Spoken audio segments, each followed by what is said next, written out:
know, I stopped doing shoulder press and military press, barbells and dumbbells around 4 or 5 years ago when I injured my rotator cuff on the left. Already having a narrow frame, I was kind of fucked really, because having a narrow frame, the only way to really create a V-taper is to build some, you know, big old delts like Phil Heath.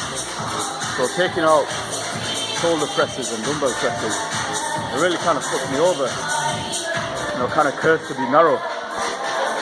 But the point is, you can still build your delts without really heavy compound movements. You know, you wouldn't think so, but trust me, for the last 4 or 5 years, I've been very cautious with my shoulder. Every time I would try and attempt, you know, heavy dumbbell press or whatnot, it would just set me back another few months. And obviously, if you hurt your rotator cuff, then you can't train anything efficiently. So what I've really been doing is focusing on isolation movements, side delts, front delts, and rear delts. Really going hard on them, and you know, building that mind-muscle connection, which I know people talk about, and it just kind of seems like bullshit. But those who know where it is know where it is, and they will tell you that it's more important than actually training. If you don't have the mind-muscle connection, you're really just wasting your time. You know, you can get so much more out of your workout. But anyway, what I'm trying to say is that just because you can't do heavy shoulder presses like Tom, Dick and Harry, heavy barbell presses on the Smith machine, you know, you see people loading up the shoulder presses and just throwing weights around. It doesn't matter, bro. Trust me. Rear delts, middle delts, front delts too, but mostly the rear and the middle, that's what's going to create the illusion, right? I'm a narrow guy up top. The shoulders are now quickly becoming one of my strongest body parts. Why? Because I stopped doing the crazy heavy presses and focused more on the isolation movements and all 3 heads of the deltoid. Yeah? Focus on creating balance. Yeah? Don't just fucking because then you're just gonna get internal rotation. So yeah, you can still build some delts, man. If you don't like using the Smith machine, the normal way for shoulder press, give this a try.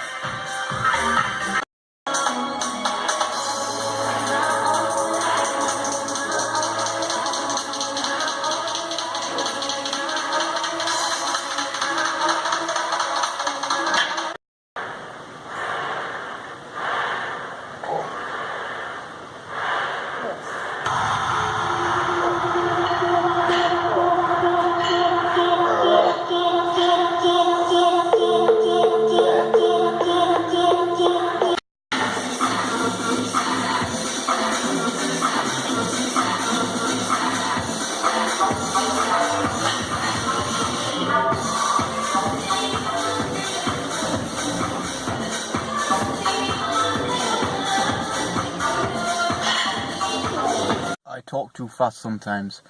What I'm really trying to say is that Poland syndrome affects your shoulders. If it affects your chest, it's going to affect your shoulder, naturally.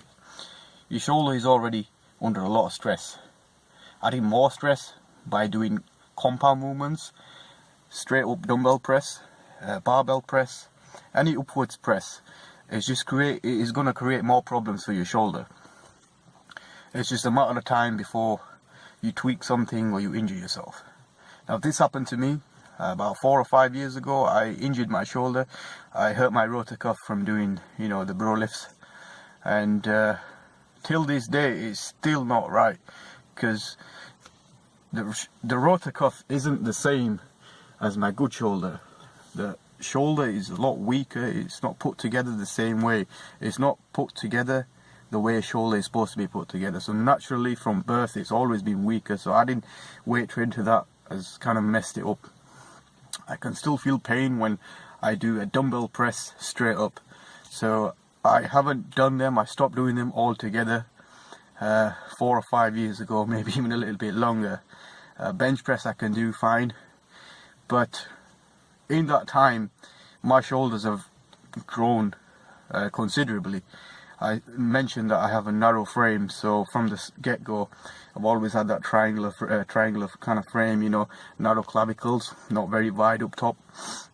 So trying to build deltoids without shoulder presses kind of, you know, scared me a little bit. Oh shit, I'm never going to get big delts. But really, you have to kind of study other people's physiques and see what makes them look wide. Most of the times when somebody's wide, it's because they have really wide clavicles. And yes, deltoids do help, but it's a genetic thing.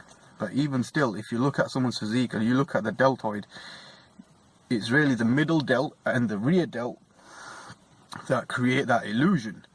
And even then, it's only when you're pumped that you can really, you know, look huge. But the point is, the middle delt and the rear delt is what you really need to focus on if you want to build capped, round, full, complete delts. Yes, shoulder pressing is great, but if you cannot do it, it's not the end of the world. There are other exercises, okay? Mind-muscle connection obviously is key. Without that, go home. There are so many movements that you can do. If you listen to Larry Scott interview on YouTube from 5 or 6 years ago, RIP, before he died, one of the best interviews there is. If you listen to Kai Green training, talking about shoulders, he's a master. But no, people don't want to listen to what they actually have to say. You know, they're like, oh, he's just talking shit again. Let's go listen to Rich Piano or some motherfucker. Sorry, Rich Piano. But the point is, focus on isolation movements. Saying that, don't be afraid to go a little bit heavy on the isolation movements. Once you've built a mind-muscle connection, you can go heavier than them. And trust me, your shoulders will grow, but don't do them for 3 or 4 months and say, oh, these don't work. Do them for like 2-3 years solid straight. You know, any muscle group that's lagging, train them consistently for 1 or 2 years at least before you say it doesn't work, or this exercise doesn't work, or my shoulders won't grow. Any muscle.